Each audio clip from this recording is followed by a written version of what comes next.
Thank you so much. Thank you. Thank you for the introduction.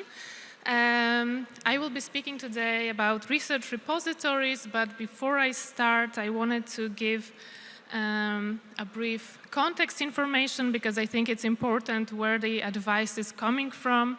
So I work at AirHelp. We make flight compensation easy. So if you came here on a delayed flight, we're here to help. We are 400 people. Out of that, 27 people are in the product team. Out of that, 10 is the UX team. And within the UX team, there is a research team, and we are 2.5. And why 2.5? Because besides me, a researcher, there's also Daniel, our research ops, and Leszek, who is a designer, but also he supports research initiatives part-time. And every quarter, we support with research several product teams that are responsible for websites, for our claim funnel, for claim processing. So this is our core product, claim compensation, but also we have a subscription product. We also have travel insurance within this subscription product, so the product teams are all responsible for that. And we also support with research other teams outside of the product department, for example, localization, operations, or marketing. So getting back to our topic, let's imagine that you are a researcher in a product company. You conducted research that was requested by some stakeholders, your results are ready, and then what? Well, I hope not just that.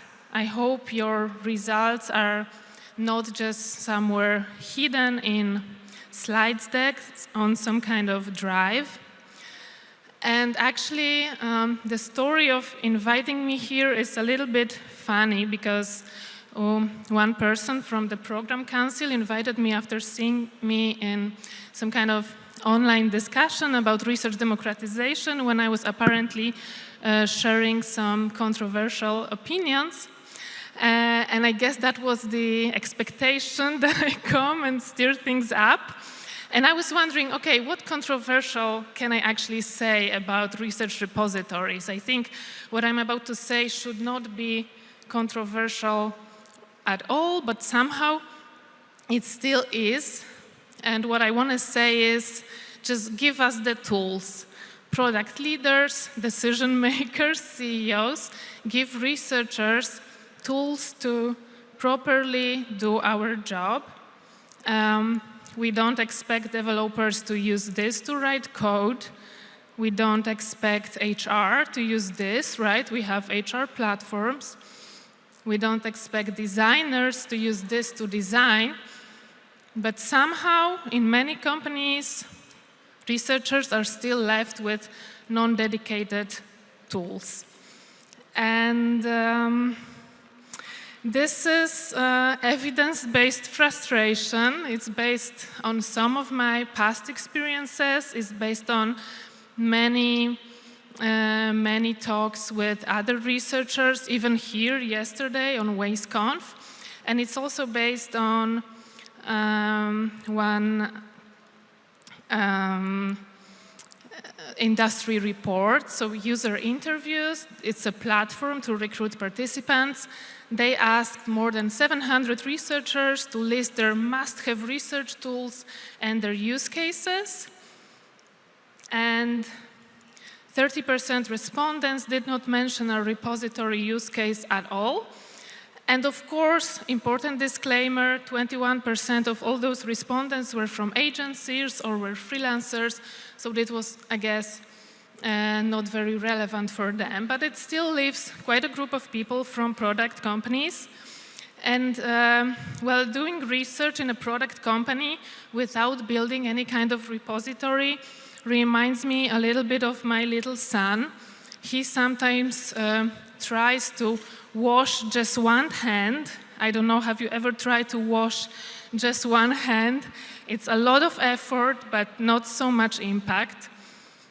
Then 44% of people mentioned using non-dedicated repository tools. And those are all great tools right here. I love all of them, maybe except one.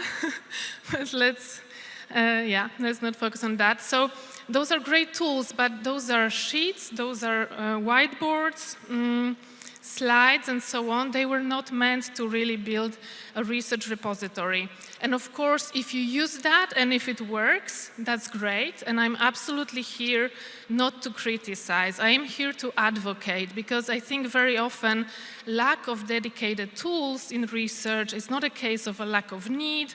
It's not caused by a lack of awareness among researchers. It's very often caused by lack of resources for research in the companies. So 26% of respondents mentioned using dedicated repository tools, and here we have Dovetail, we have Condens, and JoyHQ and Marvin as the most popular in this particular survey. And is that a lot? I mean, it's changing, but I still don't think it's a lot. I think we are talking a lot already about using AI in research, but it looks like the basics are still not covered.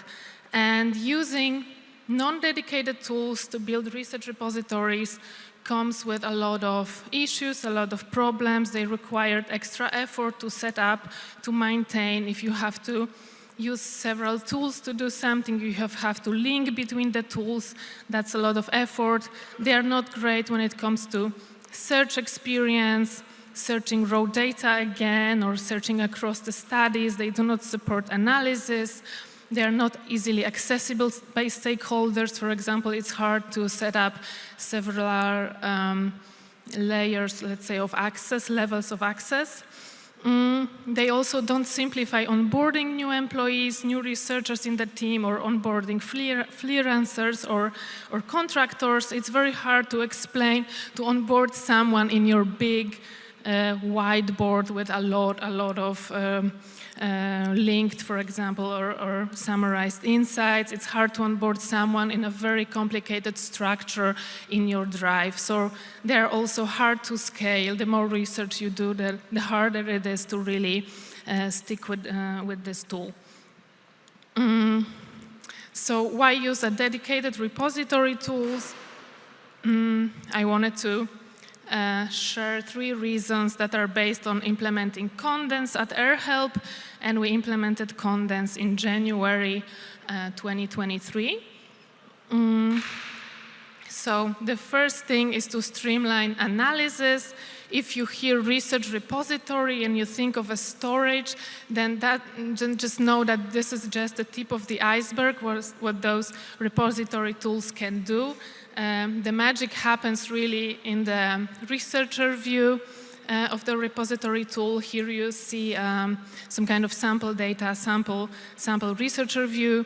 So this is a place where all the analysis, especially like of the qualitative data, happens. And if I hear questions, does it make sense to implement as a team of one? I would say yes, especially then. I started this as a team of one, and I can't imagine like any other way. I would be lost. I would do much less if I had to switch several undedicated tools for that. And it's really good to set it up, a stakeholder repository, to set it up as a byproduct of analysis, so you don't have to do any extra work. You tag your transcriptions, you still can revisit that. You don't have to put it or link it in any other tool. And here is a glimpse into Condens, into the researcher view. So on one side you can see transcription of an interview, let's say, so you can tag it. And while you are tagging it on split screen, you can open any type of artifact. You can open notes, or you can open your report template. You can drag and drop as you go. This really helps to fight the cognitive load during analysis and synthesis. You can cluster there.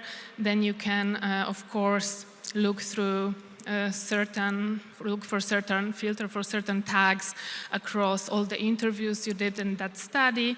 and you can drag and drop those highlights in clusters, you can summarize them, and you click and it's basically published in the stakeholder repository without needing to even creating any type of slides. You can present straight from there. Of course, if you need a presentation, you can always make it, but it's not required really to share it quickly, for example. So that really reduces the work that you have to do. The second reason to use those tools is to engage stakeholders.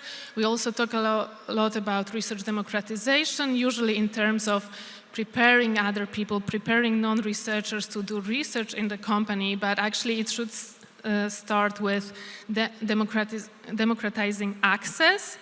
So first of all, we have to have visibility, what's already been done, what's being done in different departments and so on, and only when the access is really open to everyone, then we can start thinking about next steps. And I would advise next steps to be, of course, involving stakeholders in planning, then involving them in co-analysis, and then as a next step, maybe asking someone who has never done research to try to do some research on their own. Co-analysis, this is something really important. We do this with product designers, UX writers, product managers. I think it improves insights quality, and it's really, really easy in those tools. Here we have also like a sample screenshot of Stakeholders magazine, so where all the research, all the reports are published. Everyone has access to that at AirHelp, so all employees. And those reports are really engaging, much more engaging, I would say, than just slides, because we show a lot of highlights, a lot of video highlights showing certain problems to increase the empathy towards users. And I think this also works better than just inviting stakeholders to see the interviews, because if we have a big study and we have 10 or 15 or 20 interviews that are an hour long, for example, then a stakeholder realistically can see 2, maybe 3 of them, and then they focus too much on just those interviews they saw, so that introduces bias. I think we need to show them much more so that they really can grasp all the things that were uncovered in a study. And the third reason is to reduce knowledge loss, so to avoid duplicating research.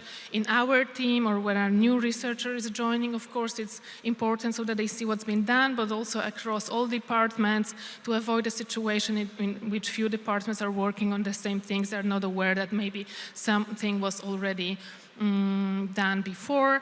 And the more, of course, we update our repository, the more research questions we can answer with previous research. We can conduct meta-studies really easily, and we can revisit and update our insights, so we are contributing to growing body of knowledge instead of just a series of disconnected slide decks on a drive. And of course, a tool is not everything. I mean, just buying a tool will not just solve all those things. And our goal, of course, is not to have fancy tools. Our goal is to support decision-making in a company with research. So if we are thinking about buying this kind of tool, we have to understand how those decisions are made, when and where, how planning looks like, for example, so that we can design some kind of process to really fit into that, to embed repository in ideating solutions, in decision-making, in planning, so annual planning, quarter planning. We have to be there where this is happening with the repository. And to do that, we can use different types of artifacts. In the repository, we, for example, mostly use 2. So our first artifact is a report. It's pretty straightforward. This is the template of our report. So those reports usually summarize one type of study that was requested by someone. So it's also presented to those stakeholders. It usually contains actionable recommendations. And it's also published on Slack to reach other potentially interested stakeholders. But of course, during big studies, there are also other insights. So other insights that are discovered during a study, but they are out of scope for now, or maybe they're interesting to someone else, they're related, or they're broader, related to another area, and so on. We don't want to lose sight of them. So we also publish standalone insights. So let's say this is a little bit semi-atomic approach.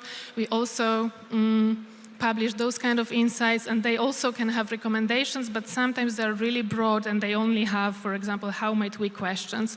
And we tag them with product area, with customer journey stage, and so on, and we also tag them with potential insight owners, and we tag if they were actioned or not.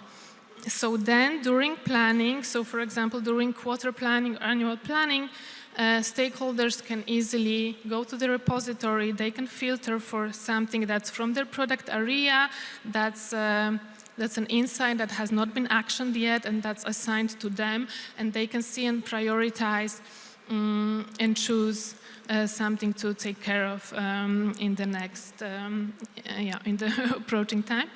And we also then link to those insights in our documentation, in our value milestones. So on one hand, we support our activities with evidence, but also we further help the visibility of the repository to other stakeholders who use only, for example, Confluence documentation so far. Of course, I am not advocating for just one tool. There are many, many great tools out there. I trialed those 4 when I was making my decision. So there's also Enjoy HQ, there is Dovetail, there is a great presentation from last year by Luisa Pianka and Karolina Kowalczyk, focused on taxonomy and building taxonomy in Dovetail. So I did not focus on that today. I really recommend to see that. It's on YouTube. There is Gleanly, and the next on this stage will be Daniel from Gleanly. So if atomic research is your thing, I highly, highly recommend that. And if you want to know even more, then I don't know a great book, but I know a great book is coming, and it's coming next year. Stop Wasting Research by Jake Burkhardt. Really, really great book. I can already see that based on his Medium articles. They're really informative and inspiring, so I really recommend that. Mark this in your calendars. And yeah, thank you. That's all from me. Let's connect on LinkedIn and give us the tools, decision makers. Thank you.